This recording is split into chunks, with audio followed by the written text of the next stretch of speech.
है।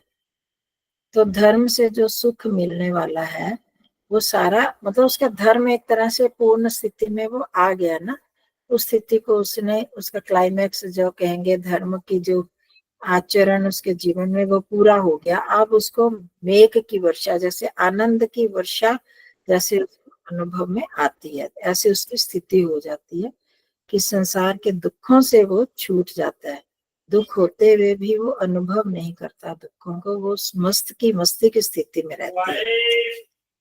तो यही समझ में आता है, क्योंकि आगे आया तथा क्लेश कर्म निवृत्ति, धर्म में एक समाधि हुई और उसके बाद उसके कर्म क्लेश ये सब जो है समाप्त हो जाते हैं, और अविद्या उसकी समाप्त हो गई, और पूर्णता जिसकी अविद्या समाप्त हो गई तो दुख भी समाप्त हो जाएगा।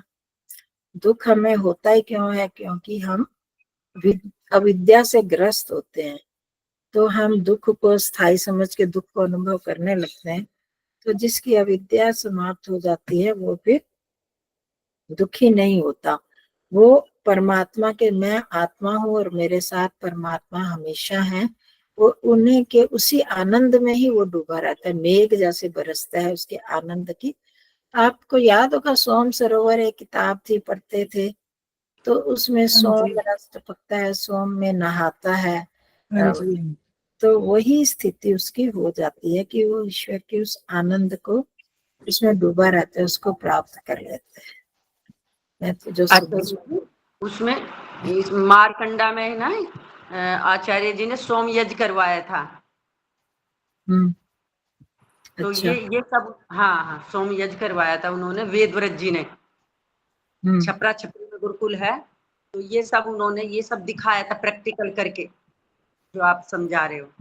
नहीं वो तो ठीक है, वो तो बाहरी हो गई ना, भौतिक चीजें होगी, लेकिन सोम रस उसका वो एक कर्म कांड के साथ जुड़ा हुआ है। और इसमें साम वेद में खासकर बहुत सारे ये मंत्र आते हैं, सोम रस। सोम जो अंदर परमात्मा की भक्ति का अंदर से उदीची दिक सोमोधिपति स्वजो करते हैं ना, उसमें भी उत्तर दिशा, ऊपर की दिशा आ गई।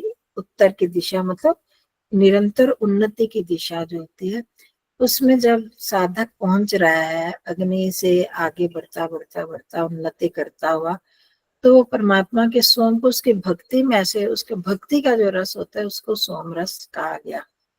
तो वहां पर वो उसमें फिर सोम रस में ऐसा डूबता है कि उदीची दिक सोमोधिपति स्वजोषिता, वो शनि ऋषभ उसको बीच बीच में परमात्मा से, जैसे बरसात के दिनों में बिजली कड़कती है चमकती है तो अंधेरे में भी रास्ता मिलता है, ऐसे ही जब साधक उस परमात्मा की भक्ति में उसके सोम में जब डूब जाता है तो उसको उस बिजली की तरह कौंधता है, उसके अंदर से ज्ञान मिलता है। बीच बीच में जो भी हमारी कोई आशंकाएं होती हैं, कोई भ्रांतियां होती हैं, वो ऐसे मिटती हैं जैसे कि थोड़ी सी बिजली कौंधी और हमें रास्ता मिल जाता है, ऐसे परमात्मा की तरफ से वो मिलता है। तो ये सोम वो परमात्मा की भक्ति का प्रतीक है, उसमें जो आनंद आता है अभी वो उच्च स्थिति नहीं, वो तो ऊर्ध्वाधिक की स्थिति होगी कि उस स्थिति में जब पहुंचेंगे तो वो उच्चतम स्थिति है।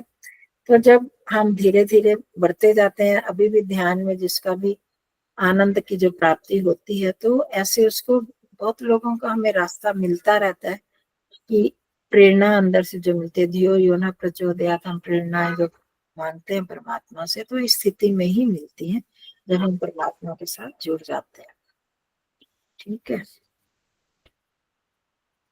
तो उसको हम करेंगे, फिर अगली बार से शुरू करेंगे। तो सुषमा जी है करवाने की आपकी?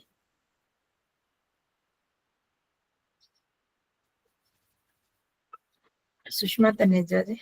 हाँ जी दीदी, कोई और नहीं करवा रहा? जब दीदी जी नहीं करवा रही है, नहीं करवा रहा, तो मैंने तो ये सोचा था थोड़ा सा बोल के अपने आप बिठा देंगे, सब अपने आप करते जाएंगे। अगर आप करवा सकते हो ठीक है, नहीं तो कोई बात नहीं। हाँ, प्रकाश प्रकाश का करवाओ बहन जी, हाँ हमें भी जी, थोड़ा सा और अच्छे से पता चल जाएगा। हाँ अगली बार से करवाते हैं, ठीक है,